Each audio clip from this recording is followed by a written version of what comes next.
अस्सलाम वालेकुम दोस्तों, कैसे हो? उम्मीद करते हैं आप सब खैरियत से होंगे। दोस्तों, कुछ इन्फॉर्मेशन आपको के साथ शेयर करने वाला हूं। जैसे कि आप सऊदी अरब पहुंचने के बाद अगर आपका काम ना मिले, जिस काम में आप गए हो, एजेंट ने आपका जिस काम का बोला था वो काम ना मिले, तो उस केस में आप क्या कर सकते हैं। बहुत सारे यूट्यूबर लोग बताते हैं, लेकिन भाई उस यूट्यूबरों के चक्कर में बिल्कुल मत पड़ना। और क्यों नहीं पड़ना, ये वीडियो मैं आपको ज़रूर बताने वाला हूँ। तो वीडियो को लास्ट तक जरूर देखिएगा। और अभी तक हमारे चैनल को सब्सक्राइब नहीं किया, हमारे चैनल को लाइक करके हमारे चैनल को सब्सक्राइब कर लीजिए और बेल आइकन को ऑल पे सेलेक्ट कर लीजिए, ताकि मैं जो भी वीडियो अपलोड करूं उसका नोटिफिकेशन आपको सबसे पहले पहुंच सके। तो सबसे पहले मैं कुछ कमेंट का जवाब दे देता हूं। आज मैं बस 3 कमेंट का जवाब दूंगा, क्योंकि कमेंट बहुत ज़्यादा थे तो मैंने थोड़े ही कमेंट लिए। इंशाल्लाह कोशिश करूंगा कि कल एक वीडियो बनाऊंगा और जिसमें पूरे कमेंट का जवाब मैं एक ही वीडियो में देने की कोशिश करूंगा। तो चलिए, तो सबसे पहला कमेंट जो आया है मेरे पास वो आया है मोहम्मद असलम शेख का। बोलते भाई वीज़ा आने में अभी टाइम क्यों लग रहा है, कुछ इन्फॉर्मेशन दीजिए। तो भाई अभी आपको भी पता होगा शायद कि इंडिया में कितनी बेरोज़गारी है। सब लोग विदेश जाना चाहते हैं, सब लोग सऊदी अरब जाना चाहते हैं, कोई इंडिया में कमाना नहीं चाहता है।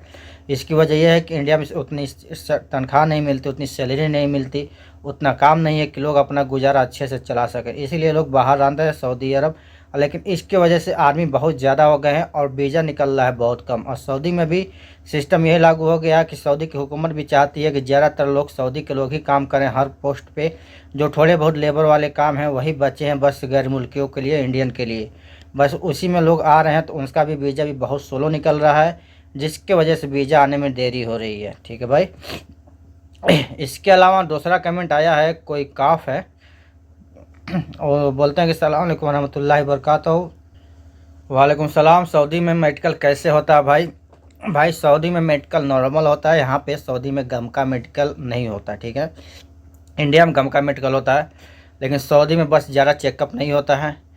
जैसे कि आपको इंडिया में पूरा हर एक बॉडी चेक की जाती है, पूरा कपड़े निकाल के चेक किया जाता है, सऊदी में ऐसा कुछ नहीं होता है। सऊदी में आपके कपड़े नहीं निकालते हैं। हाँ, कहीं कहीं एक्सरे कर लेते हैं। एक्सरे बुलेट तो कंपल्सरी है, एक्सरे और ब्लड टेस्ट तो लेते ही लेते हैं। कहीं कहीं पे आपका पेशाब पैखाना भी चेक कर लेते हैं। ठीक है ना, इसके अलावा ज़्यादा तगड़ा चेकिंग नहीं है सऊदी अरब में। अगर आपका इंडिया में फिट हो गया तो सऊदी में 100% गारंटी है कि आप फिट ही हो जाओगे। ठीक है, क्योंकि बहुत सारे लोग सेटिंग करके भी जाते हैं, वो भी फिट हो जाते हैं, उसके लिए कोई प्रॉब्लम नहीं होती है। ठीक है, तो टेंशन मत लीजिए, सऊदी में बिल्कुल नॉर्मल मेडिकल होता है, कोई प्रॉब्लम कोई परेशानी नहीं है। इसके अलावा तीसरा कमेंट आया मेरे पास, आया है शकील जामल शेख जमालुद्दीन का आया हुआ है। बोलते हैं अस्सलाम वालेकुम। वालेकुम सलाम। भाई एग्जिट री एंट्री वीज़ा थी हमारा, हम नहीं आया। कपिल की बेटी न्यू वीज़ा दोबारा कपिल इसी एक्सपायर देगा या होगा? भाई आपका सवाल मैं समझ गया। आप बोल रहे हैं कि भाई मैं एग्जिट री एंट्री वीज़ा पर था हमारा, मैं सऊदी यानी छुट्टी, आप सऊदी से छुट्टी आए हैं, आप दोबारा गए नहीं, तो कपिल की बेटी नया वीज़ा दे रहे, तो क्या उस पर मुमकिन है कि जा सकता हूँ कि नहीं जा सकता हूँ? कपिल एग्जिट लगाएगा कि नहीं लगाएगा?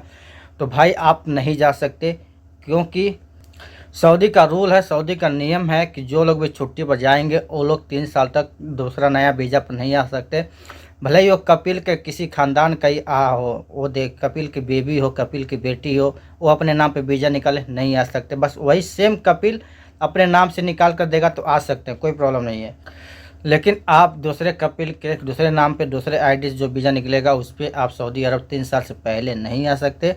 तो आप कोशिश भी मत कीजिएगा। कपिल भी बोलेगा कि मैं एयरपोर्ट पे आ जाऊंगा, लेकिन उसका एयरपोर्ट पे जाने से कोई फ़ायदा नहीं होगा, आपको एयरपोर्ट से वापस जाना पड़ सकता है। हालांकि इस केस में और भी होता है चीज़ कि बहुत सारे लोग बोलते हैं कि मेरा कपिल जो है वही है, लेकिन उसकी आईडी चेंज हो गई। यानी जैसे कि मान लीजिए कि आप दूसरे कपिल, उस कपिल के पास से आप छुट्टी गए, लेकिन कपिल का मुअस्ससा चेंज हो गया, फिर मुअस्ससा का लाइसेंस चेंज हो गया, तो उसका आईडी भी चेंज हो जाता है मुअस्ससा वाला।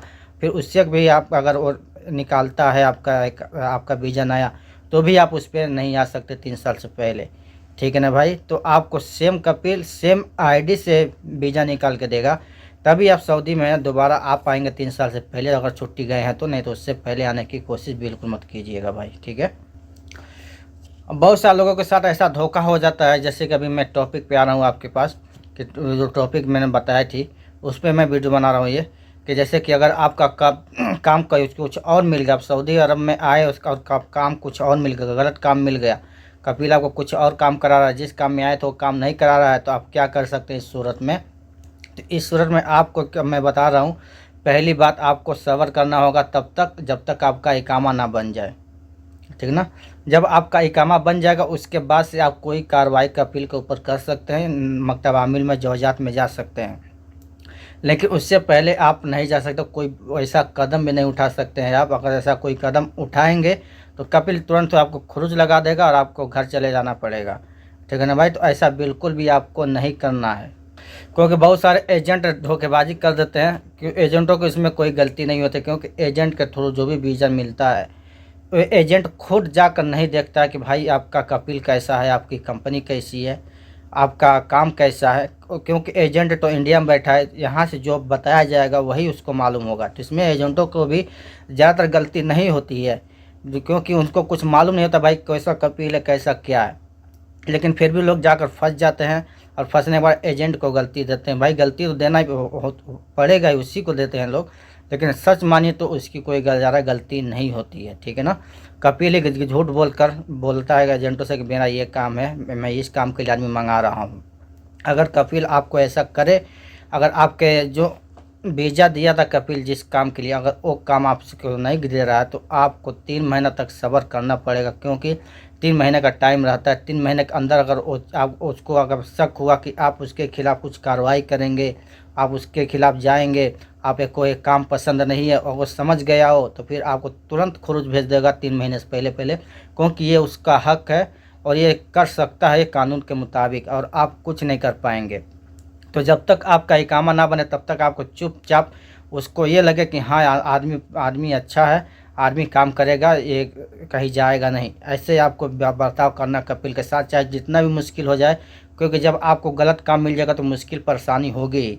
जब आपको कोई भी गलत काम मिला तो आप बिल्कुल चुपचाप काम करना है आपको, तब तक जब तक आपका इकामा ना बन जाए। जब इकामा बन जाए उसके बाद से आपको कार्रवाई करनी है। जैसे कैसे कार्रवाई करनी है अगर आपको नहीं पता है तो इसीलिए मैंने अपना एक व्हाट्सएप ग्रुप बना रखा है, उस ग्रुप में आप ज्वाइन हो जाइए। उसका लिंक आपको नीचे डिस्क्रिप्शन में मिलेगा, वहाँ से जाकर आप मैसेज करेंगे तो आपके सवालों का जवाब मिल जाएगा वहाँ पे। अगर वहाँ से नहीं मिलता है तो उस ग्रुप का एडमिन मैं खुद हूँ, आप डायरेक्ट मुझे एडमिन को मैसेज करेंगे कि भाई मेरे साथ ऐसा ऐसा हुआ है, क्या मैं क्या करूँ, तो मैं आपको सारी सहूलियत बताऊँगा, सारी बातें बताऊँगा, कैसे क्या करना है, कैसे करेंगे कैसे नहीं, ताकि आपके साथ कोई नाइंसाफ़ी ना हो और आपका पैसा ना फंसे और आपको कोई परेशानी ना हो। अगर आप यूट्यूब चैनल देख कर करेंगे दूसरे का, जो लोग बोलते हैं कि नहीं भाई ऐसा कर सकते हैं, आप ऐसा करेंगे, अगर कपिल ऐसा करे, अगर काम आपको ऐसा नहीं मिला तो ऐसा कर सकते हैं, एम्बेसी में जा सकते हैं, कुछ नहीं होता भाई, ठीक है। अगर किसी का हुआ है तो बताएं, वो लोग सबूत कोई पेश नहीं करेगा, सब झूठी खबरें हैं और उनके चक्कर में पड़ेंगे, उनकी बातों को सुनेंगे तो आप भी बर्बाद हो जाएंगे, आपको दोबारा इंडिया वापस जाना पड़ेगा। तो इस बात को आप ध्यान रखना, कभी किसी की बातों को अपने दिल से काम लेना भाई। मैं जो बात बोल रहा हूँ बिल्कुल रियल बोल रहा हूँ, भले ही आपको बुरा लगे लेकिन यही सच है।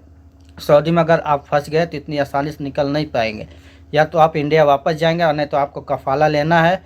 अगर कफ़ाला लेना है तो आपको इकामा बनाना पड़ेगा पहले, चाहे भी किसी भी तरह से आपको परेशानी उठा के इकामा बनाना पड़ेगा। इकामा बन जाएगा उसके बाद आप जवाजात में जाएंगे, कोई कपिल अच्छा ढूंढ लेंगे, जवाजात में जाएंगे, जवाजात में जाने के बाद उसकी शिकायत करेंगे, फिर जवाजात आपकी बात को सुनेगा और आपको कफ़ाला लेने की इजाज़त दे देगा। एक बार जब जवाजात ने इजाज़त दे दी उसके बाद से आप कहीं भी जाकर कफ़ाला ले सकते हैं, कोई नहीं रोकेगा, कोई नहीं टोकेगा, आपका कपिल भी नहीं रोक सकता है। लेकिन आप लीगल तरीके से अगर घबरा गए, इन यूट्यूबरों के चक्कर में आप पड़ गए और आपको घबरा गए और इनके चक्कर में पड़ के आपने गलत कदम उठाया तो फिर आप फंस जाएंगे, आपका पैसा बर्बाद हो जाएगा और आप घर चले जाएंगे, ठीक है ना भाई। तो उम्मीद करता हूँ वीडियो ज़रूर पसंद आया होगा, पसंद आया हो तो लाइक शेयर ज़रूर कीजिएगा। फिर मिलते हैं नेक्स्ट वीडियो में, तब तक के लिए मुझे दीजिए इजाज़त, दुआओं में याद रखें, अल्लाह हाफिज़।